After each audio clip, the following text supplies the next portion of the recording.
Hello, I'm Paige. And I am Al. And we are here to bring you We Love Minnesota Theater. This is our first podcast ever on this topic, and we hope it has a long and illustrious run.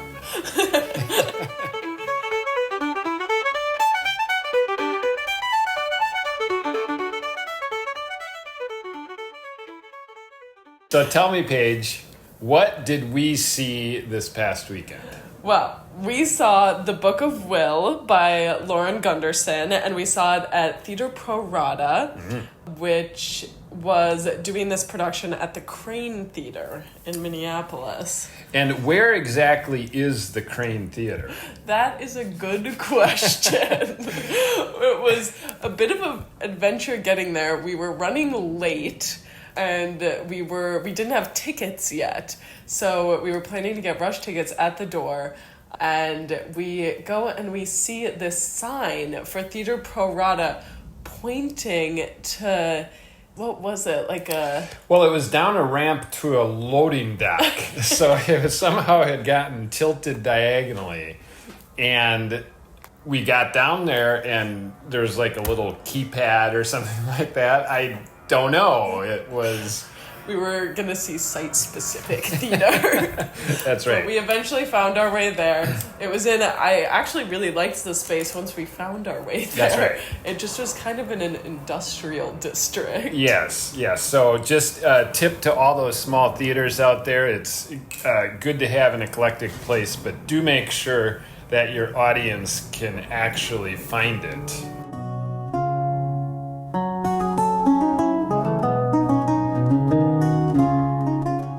All right, so that covers our introduction. Our next section is about the script, the author. What do you know about the script and the author? Well, Lauren Gunderson wrote The Revolutionists, I believe, so it seems like she's constantly working with history. And so the premise of this play is it's sort of the behind the scenes of how William Shakespeare's plays got preserved. Now, I have a question for you. Did you see The Revolutionist? I did not actually see The Revolutionist. Okay. I've seen a one-act version of The Revolutionist. Okay. So in The Revolutionist, it's these 4 historical women. I really only know that Marie Antoinette is one of them.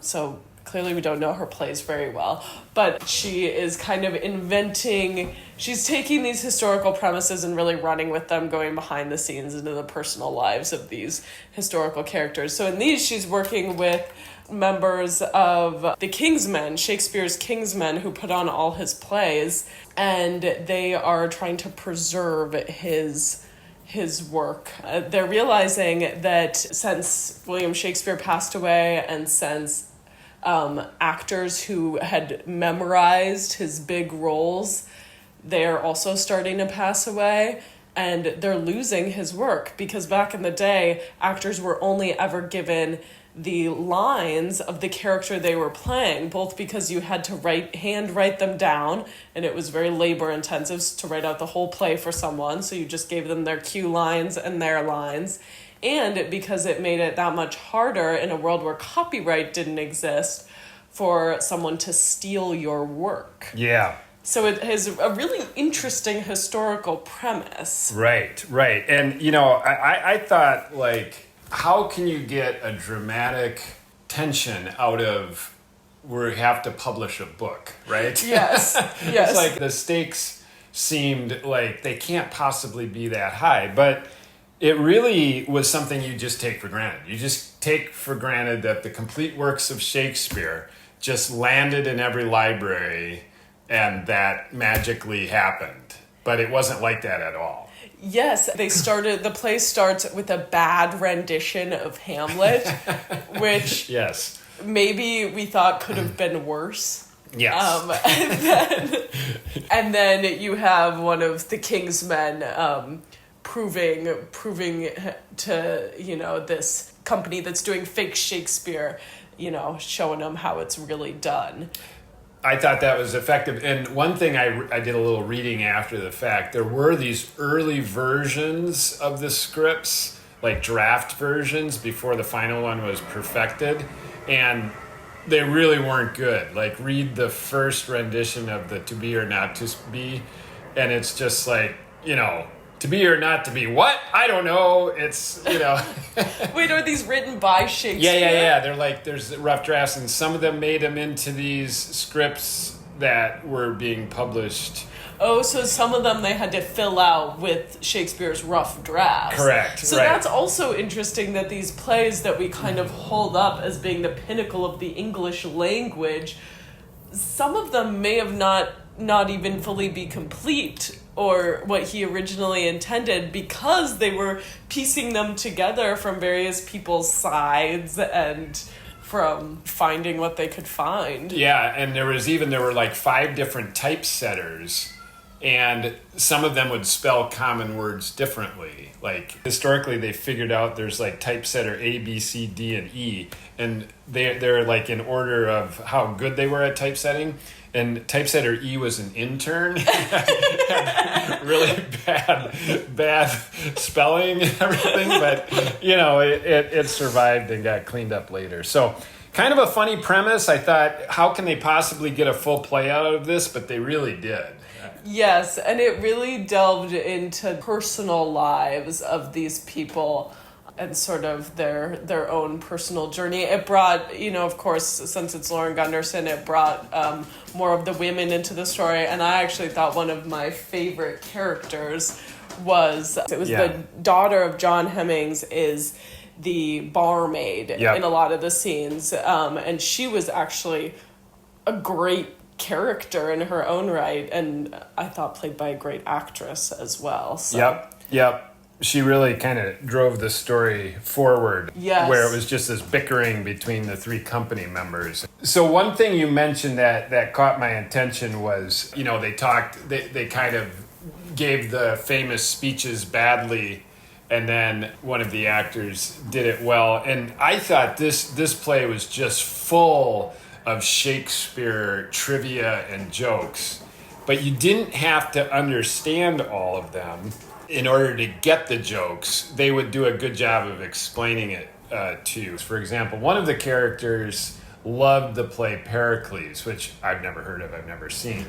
And there are a few obscure ones like that. So his romances tend to be a little more obscure, and those are the ones that start out as tragedies and then have a happy ending. And so they're not quite a comedy, they're not as humorous, but they've kind of come to be known as the romances. I wonder if Pericles is one of those. Yeah, that's a good question. And you've done The Winter's Tale, right? Yes, that's probably his most famous, is my impression, his most famous romance. Okay, because we all know the tragedies, we all know the comedies. Yeah. So Winter's Tale would be considered a romance? But I'm not sure if they would have categorized it as that in the first folio. I wonder if what they categorized it as then. This might be historians looking back. Anyway, we're getting sidetracked. Yes. So, like, for example, there was this big controversy about whether or not Troilus and Cressida was going to be included in the folio.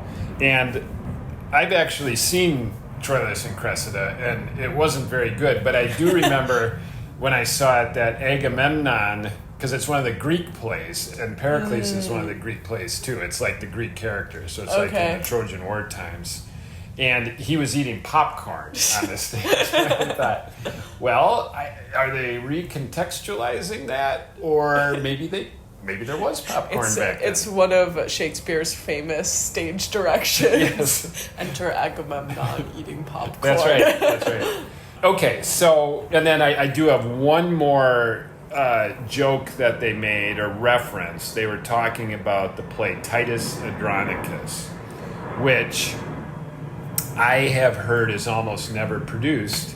And I took a Shakespeare history class in college, and the professor said, he was going through a survey of all the Shakespeare plays. And he said, okay, now we come to Titus Andronicus. This one probably never should be produced because it's more like Friday the 13th or Texas Chainsaw Massacre or something like that. It's just bloody. There's people getting killed and maimed all the time. And he had seen it at the Guthrie in the 1980s, or I don't know exactly when, and he said, there was so much blood on the stage that I thought they had like a slip and slide on the stage, because by the end the actors were coming on and running and like sliding 15 feet across the stage. And he said, if you're going to do it, they did a good job, but maybe that's the only time I ever need to see Titus Andronicus. So they made a joke about how that one was a bloody play and not worth much. I did wish I had studied my Shakespeare a little bit more before seeing the play. I think that would have helped. I also wonder, we were there with a pretty small audience, although I think this show deserves a bigger audience. Yes, and I think, you get a collection of people in a room, and some people get some of the jokes and some people get the others. And I'm sure because we were such a small audience, we missed some. So I think that kind of covers like the script, the author, Lauren Gunderson. So I really liked the script and gave me a lot to think about and follow up on.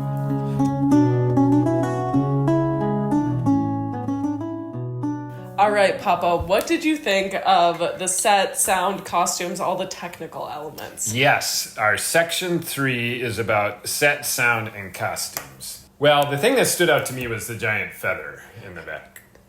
Which we discovered when we talked to one of the stagehands afterwards is rented from the Guthrie. It was maybe like a 20-foot feather? And it's like, where do you get a 20-foot feather? Ah, yes, the Guthrie. That's right. Of course, the Guthrie Theater in Minneapolis would have a 20-foot feather. It was a quill, like a writing feather. And they just happened to have that in their warehouse because, you might need it, as they did in this case. And there were some other interesting architectural pieces to it as well. Totally. They were hanging from the ceiling and it just helped set the scene. And what particularly stood out to me was the scenic painting. Yeah. I took a scenic painting class in college, and I can't say it improved my scenic painting that much, but it did improve my appreciation for how difficult it is. So they had a painted wood floor to look like wood planking, and I thought that was incredibly effective, and some of the audience was on the same level as the stage, and so that's where we sat. And I thought it did a good job of sort of marking where the edge of the stage was from, they painted a box with these wood slats. So I thought that it did a good job of sort of designating the stage area, and it was just well done. It looked very realistic. And then they also painted wood grain there was parchment in the back next to the wood quill. Crumpled parchment that was cascading down next to the quill, and they painted that with wood grain too, as if it was actual sort of old parchment. Yeah, because paper in those days was very hard to come by and had pulpy, matter and stuff that you could see in it. So that was a cool touch. I thought the set was beautifully done. And it's funny you mention that, because I just assumed that they had installed a hardwood floor on the stage, and when you pointed out to me that was just the effect of the painting to give that illusion, it made me appreciate all the more what a good job they had done with that. Yes, it looked incredibly realistic. I thought it was really, really very effective. And I remember you sending us, pictures from that class, and how do you make a brick look like a brick just in a two-dimensional painting. There's a art to it, and they had a good set staff. Totally. What did you think of the costumes? So, I might have to defer back to you. I did like they had sort of those jester ones with the puffy half legs, that kind of looked like your traditional jester on a playing card. The players, the silly theater, well, we would think they're silly theater costumes, but they were showing upper class or whatever of the time. I haven't studied that much. Maybe you have some more grounded observations. Not really. I'm not big in costume history, but I thought they did a good job of the kind of puffy sleeves and shorts were often worn by the comical bad Shakespeare company, and I thought it did a great job of sort of designating that they were rather ridiculous. So I thought that was effective. I generally liked them. I thought they looked great, supported the acting. one actor who I really liked who played the printer's son and also maybe the manager of the theater. He came on and his shoes were really loud. Yes. And I thought, oh, that's unfortunate. They gave him really loud shoes. And then he came on again as a different character. There were many people, many actors who played multiple characters. And he had changed his shoes, and his shoes were still very loud. So either the costumer has a grudge against him, or he's maybe just a loud walker. Yes, yes. It's funny that you notice that. I guess I don't tune into that stuff as much. But now that you mention it, I do remember looking at the shoes and being like, wow, that's not something... Like, it was almost as if they were made specifically for the show. They were not something you would buy. They were big and bulky, and maybe they were wooden. I don't know. But so maybe the costumer put weights in them. Yes, exactly.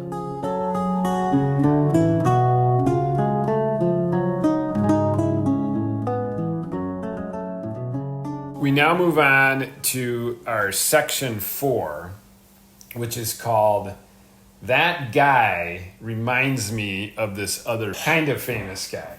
No, I have to say, I didn't have anything for this section, but let's hear who in the show reminded you of someone. Yes, so we had to figure out which one of these was... The actor playing Richard Burbage. And William Jaggard, because later he came on, yeah. So Richard Burbage... He was bearded with white streaks in the beard, very imposing, very, hefty, projected to the back of the stage. Well, to me, I couldn't get it out of my head. He reminded me of the guy who plays Pharazôn in The Rings of Power. So his name is Tyson Graval. I don't know if I'm saying that right.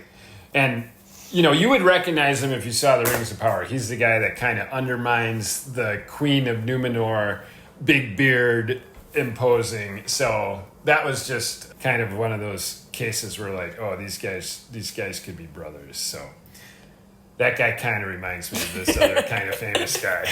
And we really liked him. He had just an aura about him that was really great. And he plays the character who has all of these famous characters memorized. I mean, he has all of Macbeth's lines and Prospero and Hamlet, and just, people were better at memorizing in those days, is my impression. They just had all of these scripts in their heads. And he was kind of the impetus that drove it, where he's like, we have to capture this or it will be lost.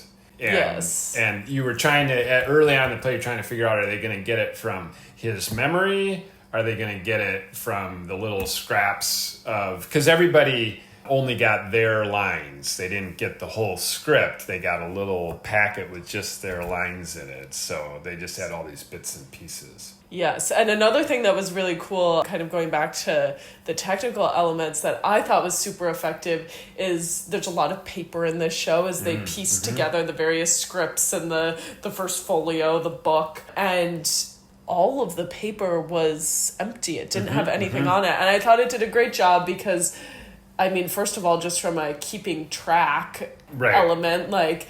the audience, at least where we were sitting, was close enough that you would have been able to see if they had a piece of paper that was supposed to be a Hamlet side and it wasn't actually a Hamlet side, you would have noticed. And it just had this greater meaning about a blank page, It was impressive to watch the actors kind of recite from the blank page. Yes. So precisely, and be like, oh, now I know because I have this page in front of me and I can see the words even though there were no words there. So, yes. Yeah. Very, very poetic. I liked that.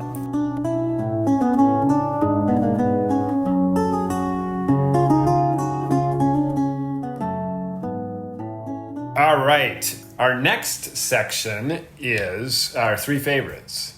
Yes, we've already talked about so many favorites. Well, let's just list them out so yes, great. We can just summarize them briefly. if we haven't mentioned them already. So we can go back and forth. What was one of your favorite things? Yes, that's true. We haven't discussed everything that I really liked. One of my very favorite moments, it's a very emotional scene. I won't give anything away, but the two main characters, Condell and Hemmings, are having a moment and kind of discussing why they're doing this thing and why they're preserving this work and why they're actors, why they're doing theater, what is the meaning in that. And they leave the stage that's designated by, the box painted on the floor, and they leave this stage for moments of this. I mean, they're still in the space talking about it, but that was just, I thought, a really nice physical gesture for like what is theater, and them stepping off the stage just really added something to that moment. We did talk about, they went and sat in chairs in the audience. Like we said, it wasn't a full house, and we were wondering what they do if there is audience sitting there. Right. Now, if they had sold out, now I've been thinking about this. I think there's a couple of different things they could do. One, we said, like, if the audience members were comfortable with that, they could say, is it okay if I just sit on your lap, because there's no space here. Very intense moment. While they would say, what are these stories, and then excuse me, and then so there was that. But then I thought the other thing they could have done is they could have said, excuse me, can you just go sit down on the stage for a minute? Because they could send an audience member to sit out on the stage. Here's your lines. You're gonna and then give them a little script or something like that. But I think they probably had some contingency. There was another time we were in the front row, like on the one just off the stage, and there was someone sitting directly behind us, and it was Ben Johnson. Might have been, I don't know. I didn't actually look. Yeah, and kind of grumbling and making comments and stuff like that. And I thought that was kind of fun too, because I was like, that's a rude audience member. And I look back and I'm like, no, that's Ben Jonson, the great playwright and poet from the 16th century, sitting here with me. Carry on. So it was good. They made a good use of that. I don't know. It's not really the fourth wall, but it was really powerful, and those two actors were very strong, and I thought that was a powerful part of the script. Okay, so the first, we each kind of had that on our list of the three favorite things. So I loved the scene in the very beginning and we mentioned this, but the bad recitation of Hamlet's soliloquy. And then the character of, was it? Richard Burbage. Yeah, Richard Burbage went through soliloquies and snippets of Shakespeare, and just the way that, you hear these words over and over and over again, right? They become familiar, they become cliched, but when they're delivered by a competent actor, and it was out of context of the play, but it was like, we have to preserve this or it's going to be lost. And so you find yourself thinking of, wow, this speech may have been lost, and you're kind of hearing it for the first time by the way that they did that. I thought that was a great scene. Totally. Now, where should the emphasis be in some of these great great words? Tomorrow and tomorrow and tomorrow. Yes, that's right.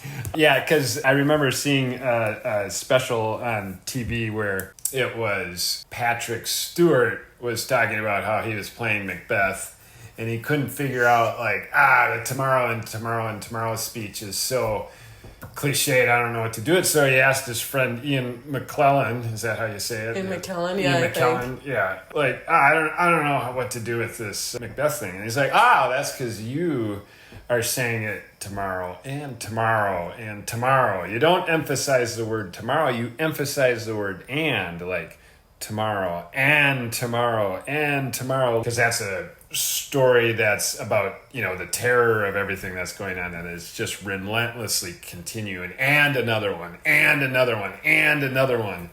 And so I just thought they really did a good job of taking these speeches that you can just breeze through and kind of bringing them to life. I thought they could have even gone slower, quite honestly. Yes. They seem to want to make sure they were keeping on their pacing. I thought they could have lingered on that one a little bit more. Totally. Yeah, I agree with you. I thought it could have hit a little harder. I was ready to soak in that moment a little more. And like I said, I really liked that actor who played Richard Burbage. And so I could have listened to him talk for a little longer. All right. So we've got the scene where it's off stage, the famous speeches scene. And what do you have a third favorite one or? Yes, I would just like to go back to how much I loved the actress who actually, it looks like here, is a Theatre Pro Rata company member, and for good reason. She played Alice Hemings, who is John Hemings' daughter. And I just thought she was excellent and funny and entertaining, and I really liked her. And I really liked their interactions with Ben Jonson and getting Ben Jonson to write the prologue to the first folio, kind of endorsing it. I also thought that was pretty entertaining of a moment. But yes, she was a highlight for me. You know, it's always a struggle with Shakespeare because it's always like you've got 14 male characters and then you've got the 4 female characters that are played by, adolescent boys historically. So there's always not enough women characters in Shakespeare. So they didn't invent a character. It was a real character, but they gave her a lot of agency in life that maybe the historical record didn't show. And I thought, it just, she was kind of the navigator between all these other strong personalities. She was sort of at the center of it all. Totally. Yeah, I thought she was great. Yeah, both as written in the script and just played very well, very charming and fun to listen to.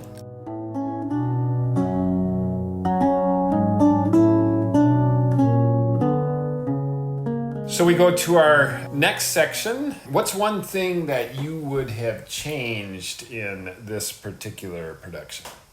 I don't know if it's probably the script more so than the acting of it. But I think it could be 20 minutes shorter. Whether that's in the transitions, just those up a little. I thought the first act transitions were very good, but they dragged a little in the second act. And just, I think if I had been in that theater 20 minutes shorter, I would have been happier. I agree with you. I think it was the script. I found myself, glancing at my watch and looking at the program because I was kind of curious, is there an intermission? And this isn't a directorial choice, but then I found myself saying, yes, there is an intermission. And the intermission needs to end with some sort of dramatic high point. I was like, what are they going to do? This is a story about, like, will they publish this book or not? Yeah. I don't know. And we all kind of know how it's going to end because we have the first folio. So the characters are kind of going through their things, and then the daughter runs onto the stage and says, something just happened. And then it was intermission. But they don't tell you what it was. And I said, okay, I guess that guarantees that I'll come back. But my rule of thumb is always, and maybe this is more musicals, where you have a long first act, and then your second act is going to be about 2/3 as long. But I think the second act was just about as long as the first act. Yes, more difficult script-wise in some ways because you had all these random characters that I frankly didn't think all of them needed to be in there. Right. Yes, I thought it could have used a little bit of editing, just as everyone says King Lear could use a little bit of editing in the show. Yes,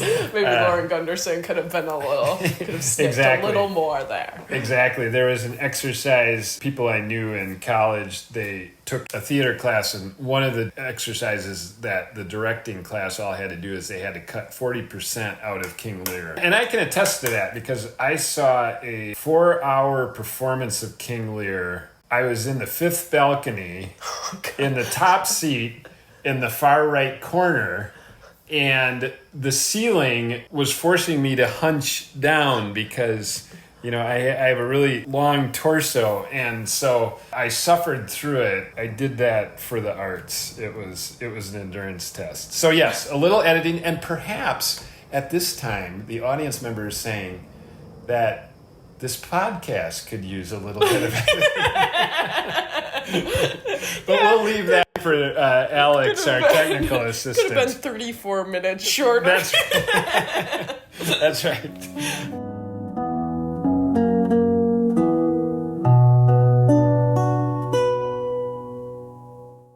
Now we have our final thoughts. From going to see this production of The Book of Will. So what are your final thoughts, Papa? So it's not so much about the play. I think I've given all my thoughts about that. What I want to talk a little bit about the theater company. That is also what I wanted to talk about. Theatre Pro Rata. Wasn't familiar with them. Works in Northeast Minneapolis, kind of funky, arty, warehousey space. If you can find their theater, then you too can enjoy it. But we looked at intermission. Everyone has their wall of all the playbills, or what do you call those? Where everything they've done before.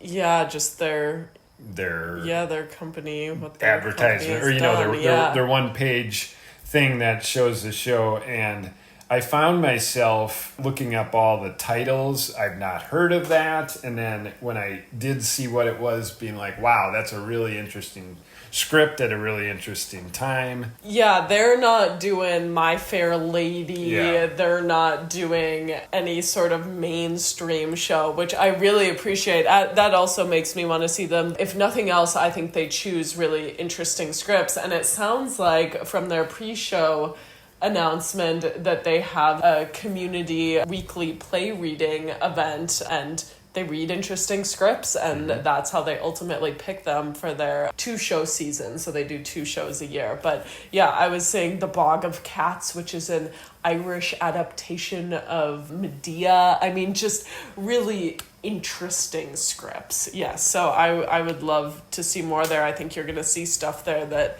no one else is putting on. Yeah, absolutely. Maybe we can even have a section called The Wall of Playbills or whatever, because that's a very common thing in different theaters where they kind of, represent what they've done in the past. I found myself particularly drawn to this one and some of the works they did. One was it was like a very early feminist work about 3 women in London in the 1970s, and the different things they were struggling with, and just very specific places and times. All right. Well, I think that brings us to the end of our first episode of We Love Emin Theater. Our working title. Yes. It's kind of like the early drafts of Shakespeare, There's like the early to do and not to do. What? I don't know, This is a perfect one to start with. That's because this play understood that, works in progress. That's right. So until our first folio, thanks for joining, and we look forward to our next time.